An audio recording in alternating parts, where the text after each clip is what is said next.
Friends, welcome back to my channel. तो आज हम देखने वाले हैं यूटेट पेपर 2 2019 के प्रीवियस ईयर क्वेश्चन है। 5 क्वेश्चंस आज हम करने वाले हैं विद उनके जो भी कॉन्सेप्ट होंगे वो आपको पूरे अच्छी तरीके से यहाँ पे समझाए जाएंगे। तो वीडियो देखना, पूरा देखना मत भूलना, ठीक है। अगर अच्छी लगती है तो प्लीज़ लाइक और शेयर ज़रूर कर दिया करो वीडियोस को।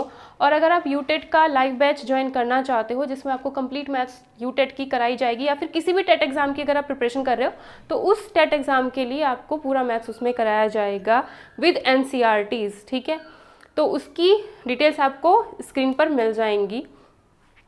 और अगर आप टीजीटी पीजीटी मैथ्स की प्रिपरेशन कर रहे हो तो उसके लिए भी काफ़ी वीडियोस आपको चैनल पर प्लेलिस्ट में ऑलरेडी मिल जाएंगे। अगर आप बैच ज्वाइन करना चाहते हो तो बैच की भी डिटेल्स आपको स्क्रीन पर मिल जाएंगी। तो चलिए देखते हैं आज का क्वेश्चन। ये जो क्वेश्चन है वो रेशियो एंड प्रोपोर्शन चैप्टर से रिलेटेड है, जो कि एक ऐसा चैप्टर है जो आपका मैथ्स में बहुत ही ज़्यादा काम आता है, ठीक है। बहुत मतलब मैथ्स को अगर करना है तो उसमें बहुत सारे चैप्टर्स में ये जो चीज़ें, मतलब अर्थमेटिक जो होता है हमारा, उसमें ये चैप्टर रेशियो प्रोपोर्शन बहुत ज़्यादा काम आता है, ठीक है। तो क्या है हमारे पास, P रेशो Q 3:4 दिया है, Q रेशो R 8:10 दिया है, R रेशो S 15:17 दिया है। तो हमें पूछा है PQRS। तो हमने क्या किया भाई, PQ दिया था PQ लिखा, PQR दिया था फिर S, यही चारों चीज़ें दे रखी, वही हमने एज इट इज़ लिख लेनी है, ठीक है। P से Q का रेशो 3:4 का है तो ये 3:4, Q से R का रेशो 8:10 का है, चाहे इसे आप 8:10 लिखो। अब इसे चाहो तो आप 2 से काट भी सकते हो, अगर आप इसे 2 से काटोगे तो 4 और 5 बन जाएगा। तो Q/R का रेशो 4:5 भी लिख सकते हो, इसे कट कर सकते हो क्योंकि ये हो रहा है, कट हो रहा है 2 से, तो 2 से काट दिया।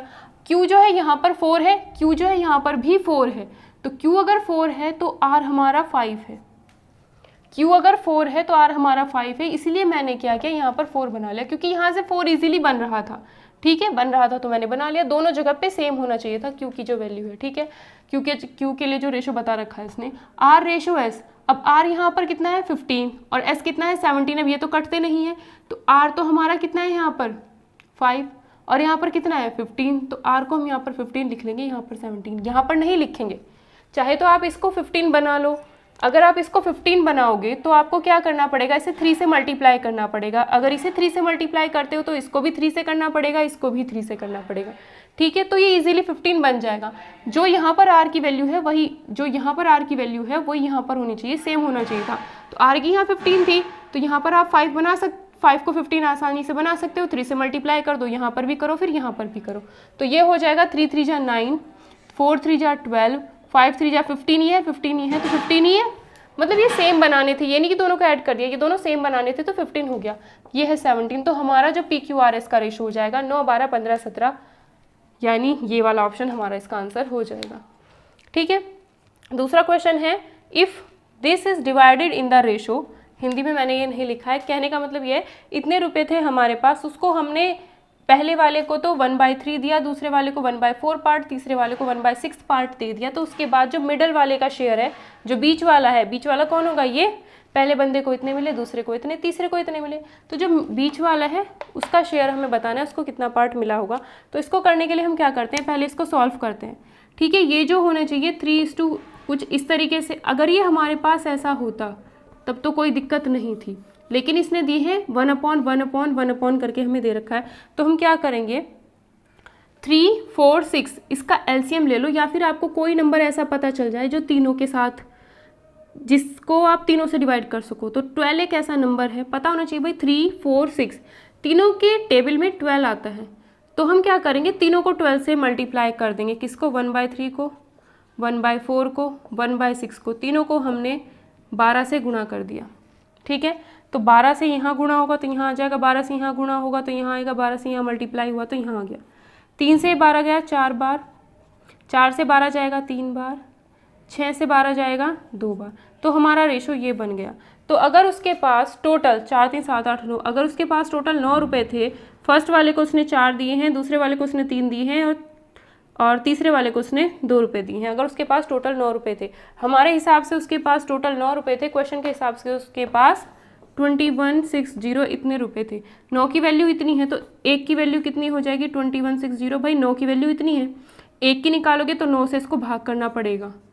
भाई 9 के पास तो इतना है, 1 के पास कम होगा तो भाग कर दो, इसको डिवाइड कर दो। 9 दूनी 18, 9 चौक 36, 0। तो 1 पॉइंट की वैल्यू हमारे पास 240 आ जाती है। बीच वाले के शेयर इसने पूछा था, बीच वाले के पास कितने रुपए थे? 9 में से 3 रुपए थे, बीच वाले के पास 3 रुपए थे। 1 पॉइंट की वैल्यू इतनी है तो 3 पॉइंट की वैल्यू कितनी हो जाएगी? ज़्यादा होगी।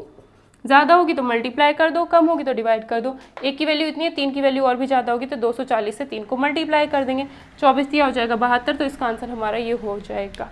वीडियोस अच्छी लगती है तो प्लीज़ लाइक और कमेंट करना मत भूलना। तो चलिए देखते हैं 98th क्वेश्चन। इसने कहा है the sum of interior angle of a regular polygon. Regular polygon कहो या सम पंचभुज कहो, रेगुलर का मतलब होता है जो भी आप फिगर बनाओगे उसकी सारी साइड्स जो होनी चाहिए सब बराबर होनी चाहिए आपस में। ठीक है, अब इसने कहा है पेंटागन, पेंट का मतलब होता है 5, पंच का मतलब 5, जिसकी 5 भुजाएं हो। तो ये फिगर कुछ ऐसी है।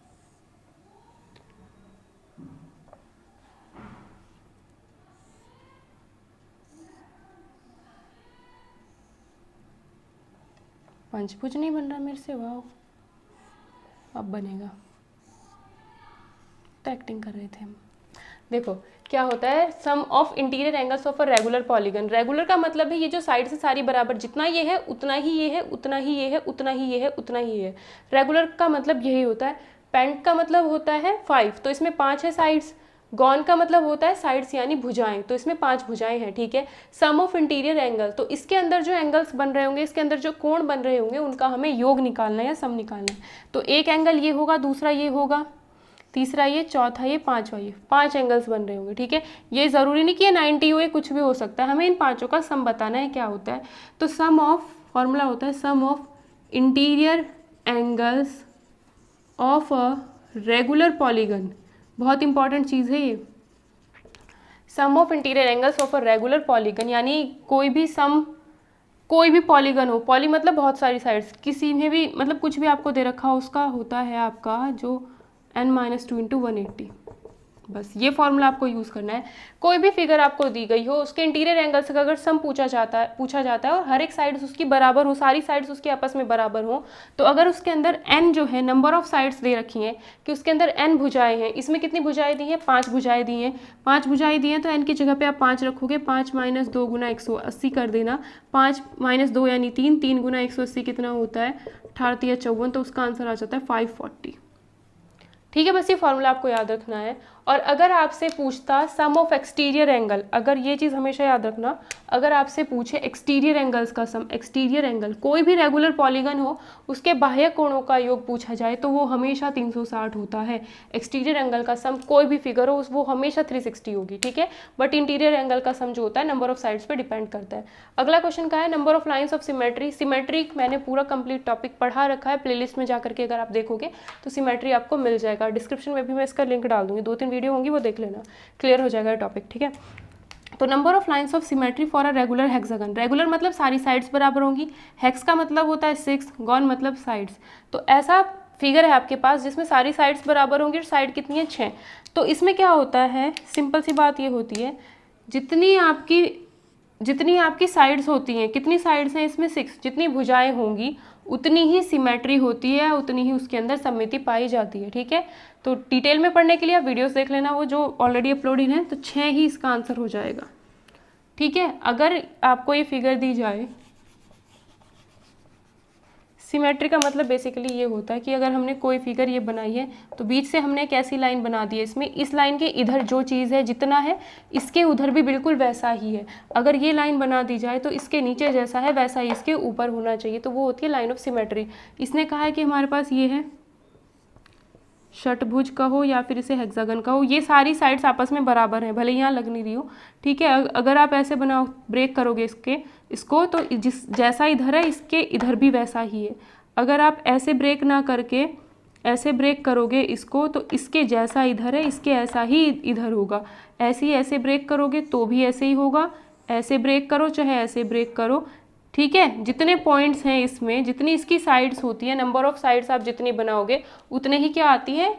नंबर ऑफ सिमेट्रीज इसके अंदर आती है। अगर आप ऐसे ब्रेक करोगे बीच से तो जैसा इधर बनेगा पोर्शन वैसा ही बिल्कुल इधर बनेगा। ठीक है, अगर आप ऐसे डिवाइड करोगे तो जैसा इधर पोर्शन वैसा ही इधर बनेगा। अगर आप ऐसे डिवाइड करोगे तो जैसा इधर पोर्शन वैसा ही इधर बनेगा। तो जितनी नंबर ऑफ साइड्स होती हैं उतनी ही नंबर ऑफ सिमेट्री इसमें होती हैं। Number of lines of symmetry उतनी ही इसमें पाई जाती है, तो इसका आंसर कितना हो जाएगा 6। अगर इसमें पूछता रेगुलर पेंटागन में पूछता तो 5 साइड्स इसके अंदर होती, ठीक है। नेक्स्ट क्वेश्चन देखते हैं, कंपाउंड इंटरेस्ट और सिंपल इंटरेस्ट से रिलेटेड है, बहुत ही आसान क्वेश्चन है ये, ठीक है। लेकिन इसको करने के लिए आपको कंपाउंड इंटरेस्ट और सिंपल इंटरेस्ट कंप्लीट चैप्टर पढ़ना पड़ता है, तभी ये क्वेश्चन हो पाता है, ठीक है। तो इसका जो छोटा मेथड है, अगर आप ये चैप्टर पढ़ना चाहते हो तो स्क्रीन पर आपको डिटेल्स मिल जाएंगी, ठीक है। तो आप ज्वाइन कर सकते हो सिर्फ इस चैप्टर की क्लास अगर आप ज्वाइन करना चाहते हो, मतलब आप अगर अलग अलग चैप्टर की क्लास कंप्लीट क्लासेस ज्वाइन करना चाहते हो तो वो भी आप ज्वाइन कर सकते हो, जो भी आपको चैप्टर पढ़ना हो, ठीक है। इसने कहा the difference between simple interest and compound interest on a sum of money for 2 years at the rate of 10% per annum is 15 rupees and sum of the money इसने पूछा है। इसने कहा है कि एक धनराशि थी हमारे पास, सम ऑफ मनी था, कुछ पैसा था, हमने क्या किया 10% वार्षिक ब्याज की दर से हमने 2 साल के लिए जमा कर दिया। तो करते कैसे हैं इस क्वेश्चन को, हमारे पास मेन काम होता है रेट का, रेट ऑफ परसेंट जो इसने दिया है वो 10% दे रखा है। 10% का मतलब होता है 10/100, 0 से 0 गई यानी 1/10। अगर ऊपर 1 है तो नीचे जो ये वैल्यू होती है ये हमारा प्रिंसिपल होता है। जितना भी रुपया आप दुकान में जाके जमा करोगे, ठीक है, सम ऑफ मनी मतलब जो भी आपने जमा किया होगा वो धनराशि, जितना भी आप रुपया जमा करोगे वो 10 है हमारे हिसाब से। 10% रेट से यही पता चलता है कि अगर 10 रुपया जमा करते हैं तो 1 रुपया उसके ऊपर ब्याज मिलेगा। 10% अगर 10 प्रिंसिपल है तो 1 रुपया उस पर क्या मिलेगा, रेट ऑफ इंटरेस्ट 1 रुपया उसके ऊपर हमें मिलेगा, तो टोटल हमें 11 रुपये मिलेंगे। टोटल हमें क्या मिलेंगे, 11 रुपये मिलेंगे। 10 तो हमने जमा कर दिया, 1 रुपया एक्स्ट्रा लगेगा उनकी साइड से ब्याज, 11 रुपये हमें मिल जाएंगे, ठीक है। तो ये इसका मतलब होता है। इसने क्या किया, 2 साल के लिए यूज़ किया है, 2 साल के लिए यूज़ किया है तो 10 की पावर 2 कर देंगे। 10 की पावर 2 का मतलब 10 × 10 यानी 100 पता चल गया। उसके बाद क्योंकि 2 साल के लिए तो ये चीज़ें आपको 2 बार बनानी है। 100 का 1/10 अगर आप निकालोगे तो क्या आएगा, 100 का 1/10 यानी 100 × 1/10, ये कितना आएगा 10 आएगा। तो 100 का 1/10 निकालोगे 10 आएगा। तो ये जो आता है ये पहले साल का इंटरेस्ट आता है। तो पहले साल का कंपाउंड इंटरेस्ट और सिंपल इंटरेस्ट दोनों बराबर ही हो जाते हैं, ठीक है। पहले साल में जो भी इंटरेस्ट मिलता है वो प्रिंसिपल के ऊपर मिलता है, तो कंपाउंड इंटरेस्ट और सिंपल इंटरेस्ट दोनों बराबर होते हैं। चक्रवृद्धि ब्याज और साधारण ब्याज दोनों बराबर होते हैं।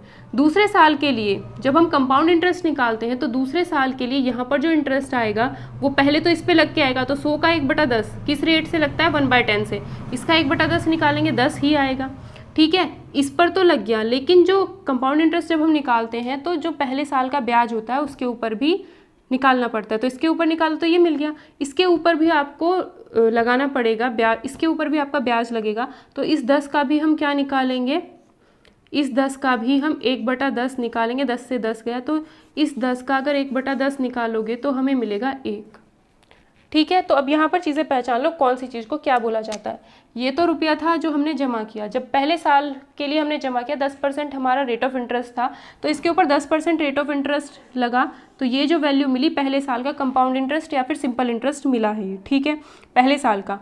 यहाँ पर जो ये मिला है पहले साल का, यहाँ पर जो ये वैल्यू मिली है ये दूसरे साल का है। 10 + 1 11 जो है वो सिर्फ और सिर्फ सेकेंड ईयर का या दूसरे साल का कंपाउंड इंटरेस्ट है, दूसरे साल का है ये कंपाउंड इंटरेस्ट। अगर पूछा जाए दोनों सालों का जो है for both 2 years compound interest क्या होगा, 10 + 10 11 और 10 + 10 20 और 1 21। तो अगर 2 साल के लिए CI पूछा जाए तो वो 21 होगा।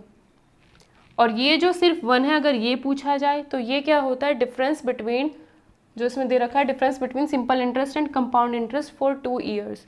2 साल, ये जो वैल्यू है 1, ये पहले साल का CI ये होगा, पहले साल का SI भी ये होगा, दूसरे साल का ये जो हो जाएगा CI हो जाएगा 11, और पहले साल का ब्याज ये है, दूसरे साल का ब्याज 11 है, पहले साल का ब्याज 10, दूसरे साल का ब्याज 11 है, तो अंतर कितने का आया, 1 का।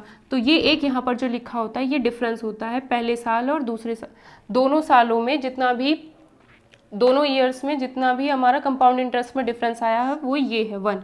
और यही वैल्यू हमें दे रखी है इसने कितनी, 15, यही 15 दे रखा है कि difference between simple interest and compound interest is 15, ठीक है। तो यही क्या दे रखा है, हमें 15 दे रखा है। तो 1 की वैल्यू कितनी है, 15 रुपये।